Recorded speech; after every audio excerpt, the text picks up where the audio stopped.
আপোনালোকে কচুলতি খায়নে? কচুলতি মোৰ খুবেই প্ৰিয়। মানুহজনে ৰাতিপুৱা আনি দিলে, তাকে ভাবিলোঁ শুকান মাছৰ লগত বনাওঁ। সেইখিনি কাটি বাছি ধুনীয়াকৈ ৰ'দত শুকুৱাই ল'লোঁ। শুকান মাছখিনিও মই ঘৰতে বনাই থোৱা দেই। শুকান মাছখিনি অকণমান ভাজি লৈ এতিয়া তাত কেৰাহীটোত পিঁয়াজ আৰু জলকীয়া দি কচুলতিখিনি বহাই দি থেতেলাই থোৱা আদা নহৰুখিনি দি দিম।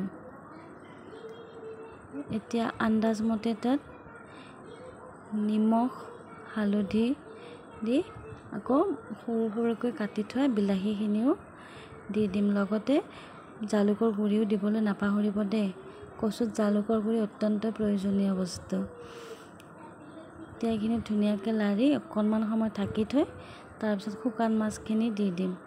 তাৰপিছত এয়া মই বনাব লৈছোঁ কুচিয়া মাছ পিটিকা। কুচিয়া মাছখিনি ভাজি লৈ এয়া ধুনীয়াকৈ কাঁইটৰ পৰা এৰাই পিঁয়াজ নিমখ মিঠাতেল লগতে মই ঘৰতে বনাই থোৱা ভোট জলকীয়া আচাৰলৈকে পিটিকাখন বনালোঁ। এই পিটিকাখন মোৰ খুবেই প্ৰিয়।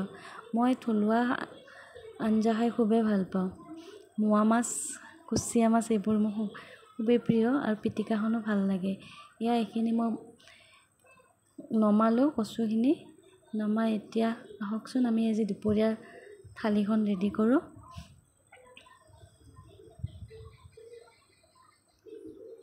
ইয়াত ভাত আৰু অকল গোটা জিৰাৰে তেল দিয়া এখন পাতল দাইল। এয়া কচুখন দেখিয়ে মোক খাওঁ লাগিছে। এতিয়া এইখিনি কুচিয়া পিটিকা কুচিয়া মাছ পিটিকা দেই আৰু লগতে স্কোৱাছ আৰু আলু ভাজি। এয়া আজি আমাৰ দুপৰীয়াৰ থালিখন এনেকৈ আমি ৰেডি কৰি খালোঁ। খুবেই তৃপ্তিদায়ক হৈছিল। আপোনালোকেও খাই চাবচোন।